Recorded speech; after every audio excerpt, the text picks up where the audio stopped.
Mheshimiwa Kabudi, jiandae. Mheshimiwa Doto Biteko, jiandae. Mwanasheria mkuu. Mheshimiwa Spika, nami nichukue fursa hii kwanza kukushukuru wewe kunipa nafasi nami kuunga mkono hoja iliyotolewa na Mheshimiwa Waziri Mkuu ya kumthibitisha, na mimi leo ninamuita kwa mara ya mwisho kwa namna hiyo, mwanangu Deo kuwa makamu wa rais wa Jamhuri ya Muungano wa Tanzania. Nianze kwa kumshukuru Mungu rahimu kwa kuisoma Zaburi ya 136 aya ya kwanza na aya ya 4. Shukuruni Bwana kwa kuwa ni mwema, kwa maana fadhili zake ni za milele. Yeye peke yake afanya maajabu makuu.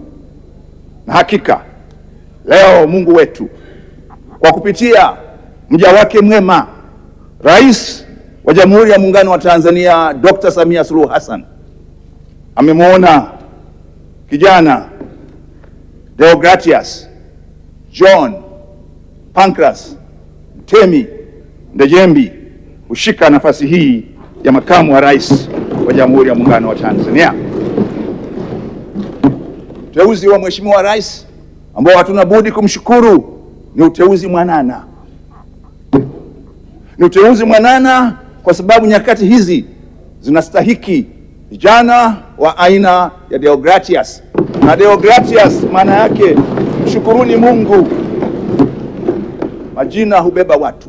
Deogratias maana yake mshukuruni Mungu. Na baba yako John maana yake, ambao pia ndio jina langu, waliopendelewa na Mungu. Wewe mshukuru Mungu na umezaliwa na waliopendelewa na Mungu. Tunza hilo katika maisha yako yote. Dr. Samia Suluhu Hassan ametuletea mtu sahihi kwa wakati sahihi.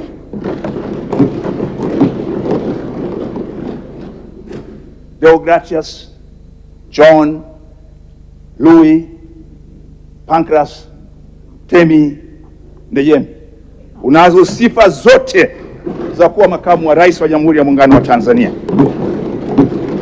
kwa mujibu wa katiba ya Jamhuri ya Muungano wa Tanzania, lakini unazo sifa za ziada za kufaa kuwa makamu wa rais wa Jamhuri ya Muungano wa Tanzania, kwa maana ya kuwa msaidizi wake. Narudia kwa mara ya mwisho kulitumia neno hili.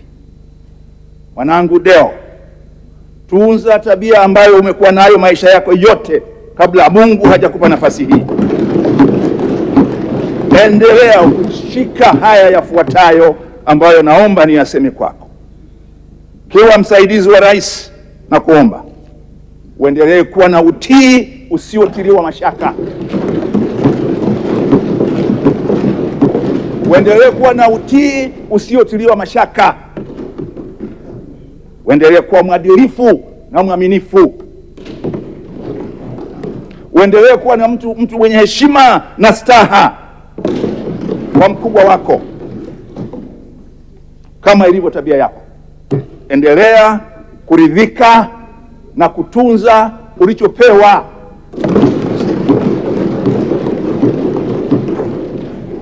Na kama ilivyo kawaida yako, na ulizingatie, endelea kuheshimu na kuzingatia kimo chako.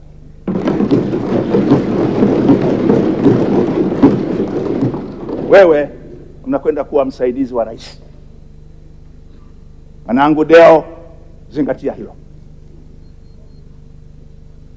Pia endelea na tabia yako ambayo umekuwa nayo siku zote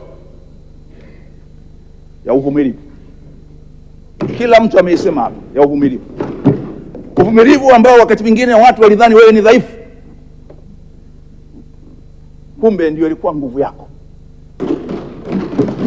Endelea kuwa mnyenyekevu ambao watu wengine wakati mwingine walidhani hujui chochote. Leo sifa zako zimesomwa na zimesema.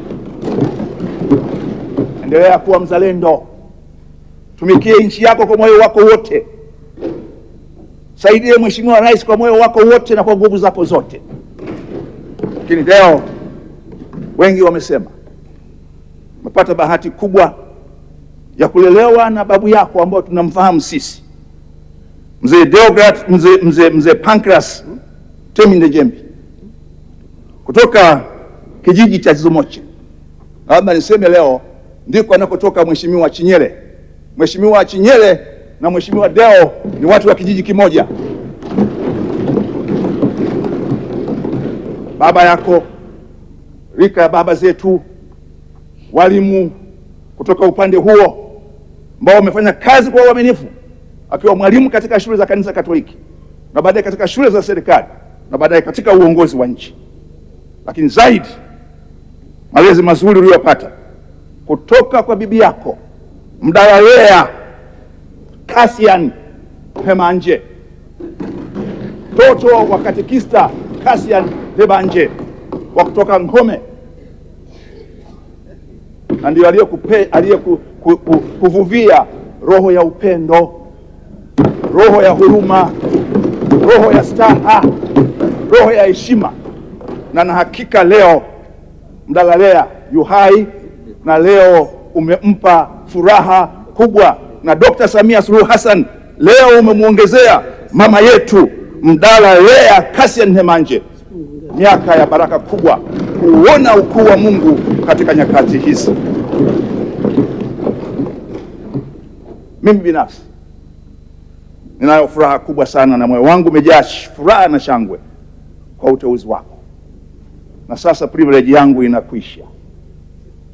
Jana wenzako wananiambia, kila siku alikuwa anapita hapa anakwambia, mzee wangu ni Mswanu na nimtia mwanangu Deo ni Mswanu. Leo imekwisha. Wewe sio mwanangu tena kwa maana ya nafasi yako. Wewe sasa ni makamu wa rais wa Jamhuri ya Muungano wa Tanzania, mwenye kimo kikubwa kuliko changu, mwenye kimo kikubwa kuliko changu. Na mimi kwako sasa kimo changu ni kidogo, ni waziri katika serikali ninayetumika kwa ridhaa ya rais. Kwa hiyo kuanzia leo ile lugha yangu ya zamani, mwanangu tushirikiane, imekwisha.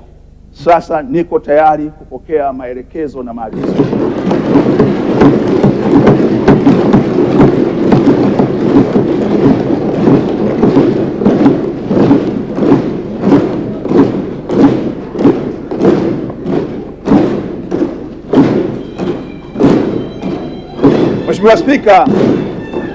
Mheshimiwa Spika, mimi na mke wangu Amina, Dr. Amina Deo tulikuwa tunamuita mwenetu.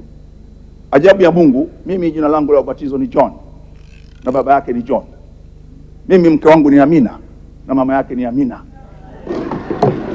Kwa kwetu alikuwa ni mtoto, lakini kama nilivyosema leo, wewe sasa ni makamu wa rais ya Jamhuri ya Muungano wa Tanzania. Na kwa mila zetu, mtoto anapopata ngazi hiyo anaanza kuwa baba yako, sio kwa maana ya kukuzaa, lakini baba yako kwa sababu amekuheshimisha. Asante sana kwa kuheshimisha. Baada ya jambo hili kutokea, na Kenneth Nolo yuko hapa, wazee wamenitumia ujumbe nikusomee, na nitausoma ujumbe huo alafu nitamaliza kwa aya ya Biblia. Na Mheshimiwa Spika, naomba ni usome ujumbe huo ambao Nolo ni shahidi kwa lugha walionitumia. Ikonje limaga mwikonje anye wanyangudu uliwatemi wagona, kukuyo alimtemi Pancras, kusila alimtemi, na wakukuzo wose wa Nolo kusila waliwatemi.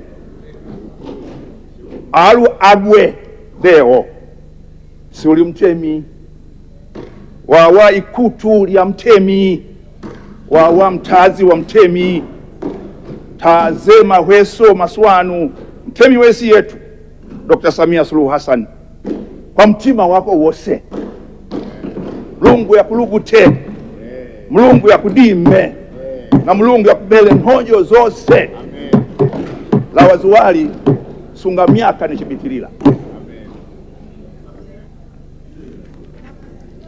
Wanasema tawi la mti bora kutoka katika mti bora.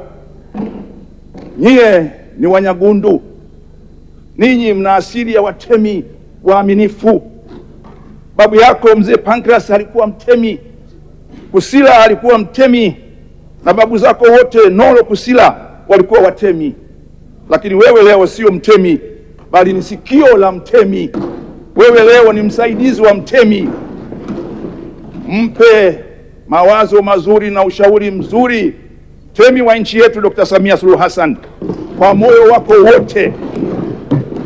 Mungu akubariki, Mungu akulinde na akujaze baraka zake zote.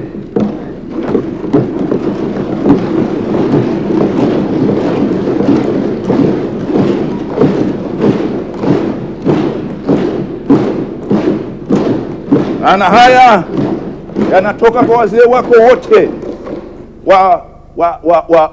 wa Bihawana, Wabahi, Wachikuyu, Wamaweni, Wasoria, Kose mpaka Manyoni yote, Bahi yote, Dodoma vijijini yote, wazee wamenipa ujumbe huu. Somea. Sasa nimalize na maneno kutoka waraka wa kwanza wa Mtume Paulo kwa Timotheo, sura ya 4 aya ya 12. Mtu yeyote asikudharau kwa kuwa wewe ni kijana, bali uwe kielelezo kizuri kwa waumini katika usemi, mwenendo, upendo, imani na usafi.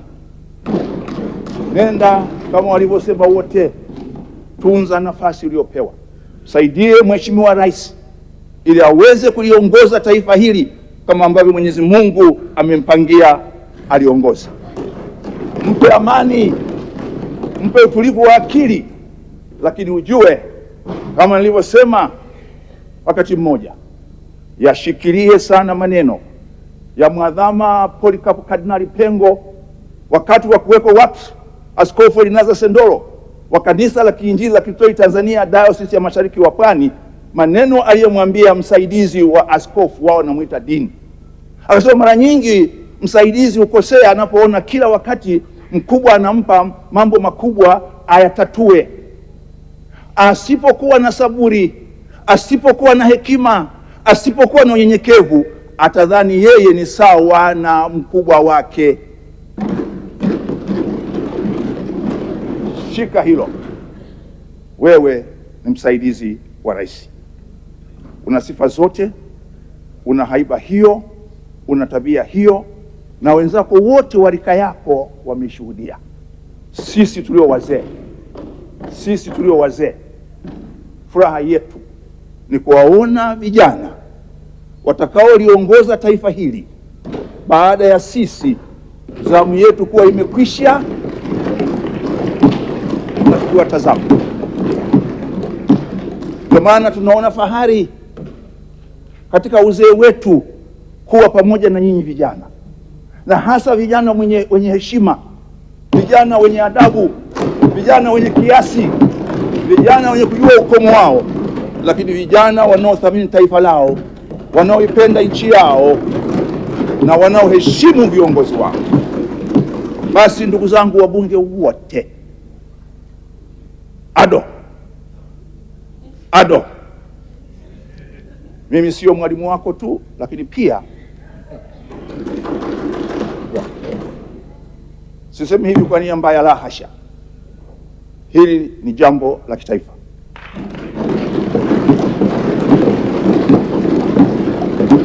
Hili si jambo la vyama, hili ni jambo la kitaifa. Na niwaambieni ndugu zangu, hakuna taifa jingine kama alivyosema msemaji mmoja hapa tulionalo isipokuwa Tanzania.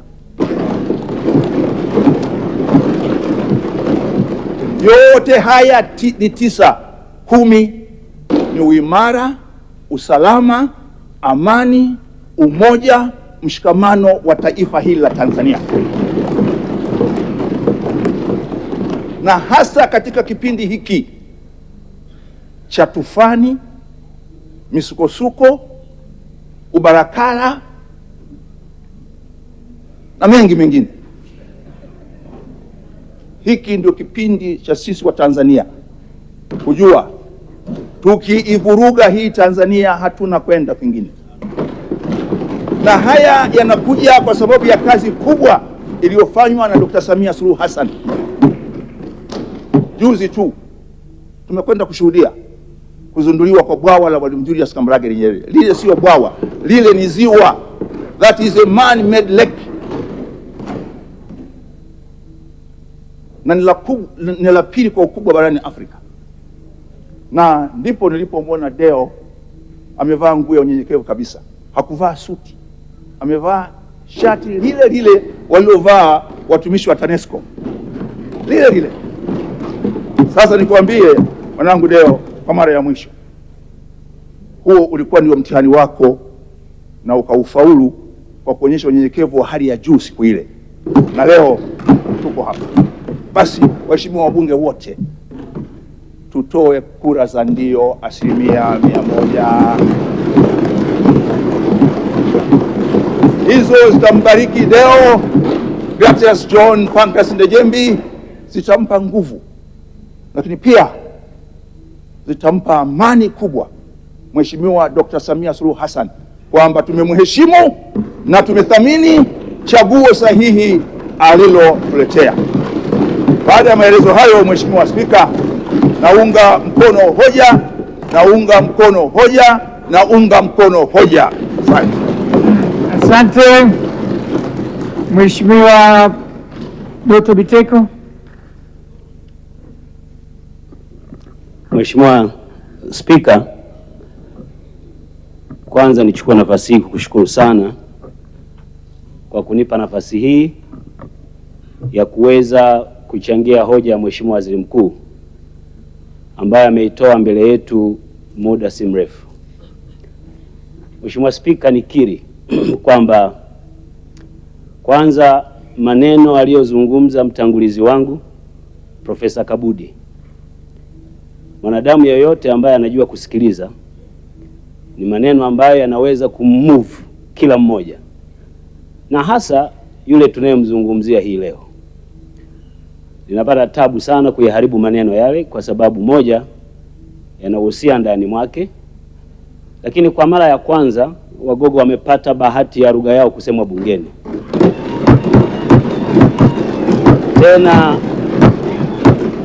Tena kupitia waraka wa wazee wa Kigogo. Mheshimiwa Spika, bila kuharibu maneno hayo ya Profesa Kabudi, waziri wetu, naomba nichukue nafasi hii nimshukuru sana Mwenyezi Mungu ambaye yeye hupanga majira na nyakati katika maisha ya wanadamu. Tunamshukuru Mungu sana, kwanza kwa zawadi ya uzima na afya, lakini kwa kufanya tukio hili litokee tukiwa hai, tukiwa tunaona.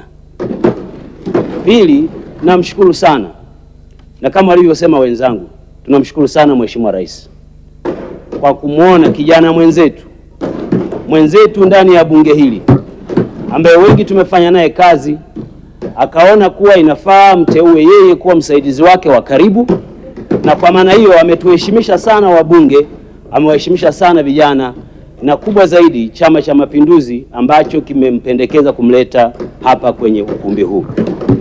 Mheshimiwa Spika, sitaki kutoa siri za vikao, lakini nataka kutoa ushuhuda mdogo.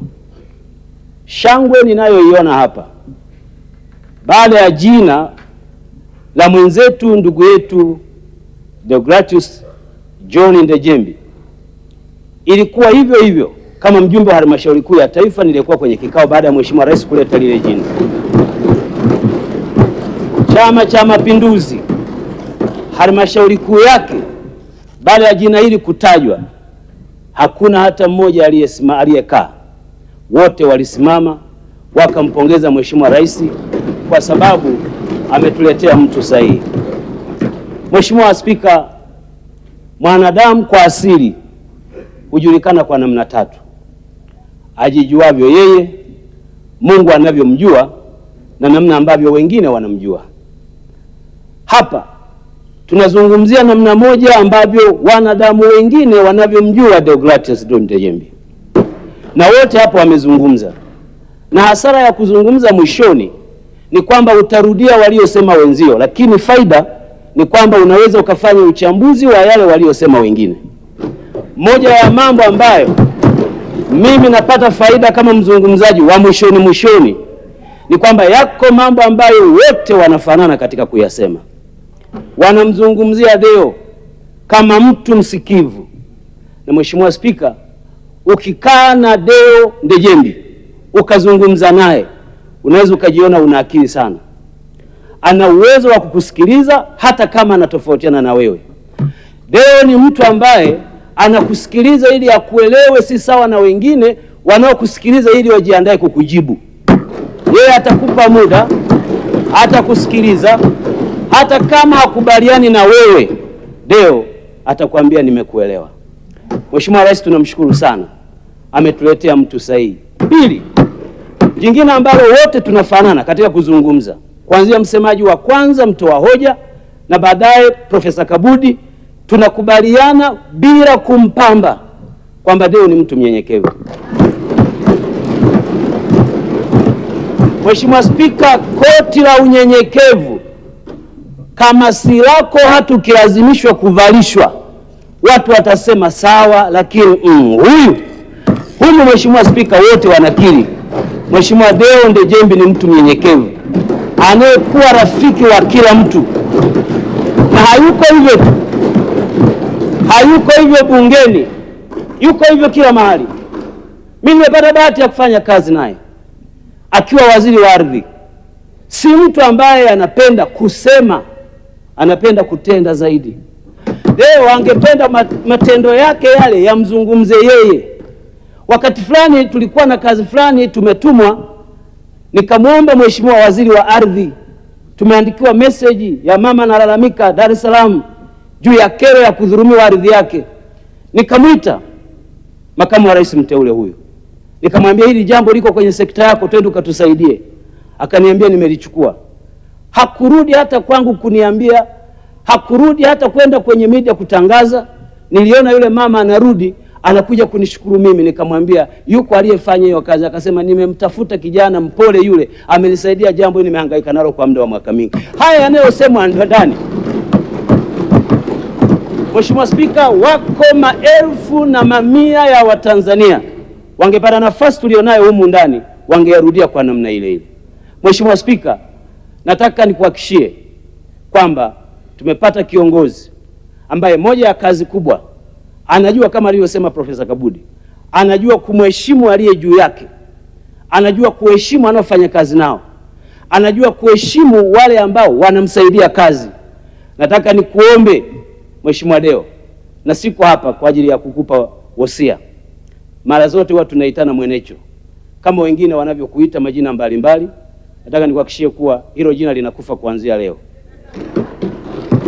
Wewe ni kiongozi wetu, makamu wa rais wetu, lakini muhimu zaidi, msaidizi wa pili wa rais wa Jamhuri ya Muungano wa Tanzania, ambaye kazi yako kubwa ni kumsaidia Mheshimiwa Rais. Na jambo la maana ambalo bahati ulionayo, unaenda kumsaidia mtu ambaye kwanza ana utu, anajali, anasikiliza. Wale ambao tumewahi kufanya kazi na Dr. Samia Suluhu Hassan tutakuwa mashuhuda hapa duniani na mbinguni. Mheshimiwa Dr. Samia Suluhu Hassan hakunyimi nafasi ya kutumia ubongo wako kufikiri, kubuni mambo mapya. Atakupa hiyo nafasi wakati wote kwa sababu tu yana maslahi kwa nchi. Nenda ukamsaidie. Na sisi waheshimiwa wabunge, pamoja na kura tutakazozitoa hapa ndani, niwaombe jambo jingine ambalo sikulisikia kwa wengi wakilisema. Tuna dini zetu, hatuna cha kufanya kwa ndugu yetu huyu. Wacha tumuombee Mungu amuimarishe. Kazi hii si kazi rahisi. Majaribu aliyokuwa anayapata akiwa waziri yanapanda kiwango, hata hayo majaribu yanakuwa ya level ya makamu wa rais. Mambo atakayokuwa anasikia, atasikia mambo makubwa zaidi. Wataibuka watu, kundi dogo la watu wanaoitwa vunja moyo. Kazi yao ni kuhakikisha kwamba hufanyi kazi yako na wafikiria wao. Hakuna maana mno utakavyosimama zaidi ya sala zetu. Tunakuombea kwa Mungu, na sisi pamoja na wengine waliozungumza na ambao wakupata nafasi ya kuzungumza, Mheshimiwa Spika, tutakuombea, tutakuunga mkono na tunakutakia kila laheri kwenye majukumu yako.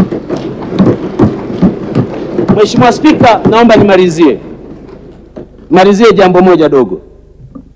Mheshimiwa Deo alinialika jimboni kwake, nikawa mgeni rasmi wakati anasoma utekelezaji wa ilani mwaka mmoja uliopita.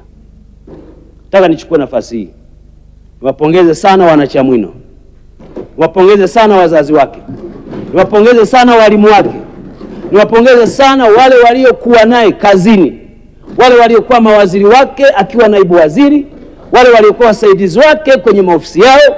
Walilea mtu ambaye kila mzazi hapa nchini angetamani kuwa na mtoto wa namna ile. Wanachamwino, wakati nimekwenda kwao kwenye mkutano ule, jambo ambalo mimi mwenyewe nimekuwa mbunge kwa muda sasa, niliona Deo anatuzidi wengi. Alikuwa na uwezo katikati ya mkutano akakaa pembeni kwanza kusikiliza wananchi, na mimi nilimwambia, Mheshimiwa, katika utaratibu wako ulionao wa kusikiliza wananchi bila kuchoka, bila shaka Mungu ana kitu cha ziada ndani yako, na leo kimethibitika kwamba Mungu ameamua wewe uwe makamu wa rais. Tuwaombe wanachamwino, muombeeni mtoto wenu. Najua mtatakiwa kutafuta mbunge mwingine, tafuteni mbunge wa aina ya Deo ili aendelee kuwaunganisha wanachamwino mbaki kuwa kitu kimoja. Na sisi wabunge humu ndani ya bunge tutakumisi, lakini tutakuombea. Moja ambalo na kuhakikishia uwe na uhakika nalo ni kwamba kila mbunge aliyemo humu, tukiwemo sisi wabunge ambao unatuacha leo, furaha yetu ni kukuona unafanikiwa, furaha yetu ni kukuona una afya njema, furaha yetu ni kukuona unamsaidia Mheshimiwa Rais ili nchi hii iweze kwenda mbele kwa ajili ya maendeleo ya Watanzania. Mheshimiwa Spika, ni washawishi na kuwaomba, na kwa kweli mtoa hoja Mheshimiwa Waziri Mkuu ameeleza vizuri. Deo anatosha. Hilo neno tu anatosha lilitosha kumwelezea. Tutoe kura zetu zote, isitokee hata moja itakayoharibika, ili tupeleke salamu duniani kwamba chaguo la Dr. Samia Suluhu Hassan kwa nafasi ya makamu wa rais ni chaguo sahihi, tunaliunga mkono na tuko tayari kushirikiana naye. Mheshimiwa Spika, naomba kuunga mkono hoja.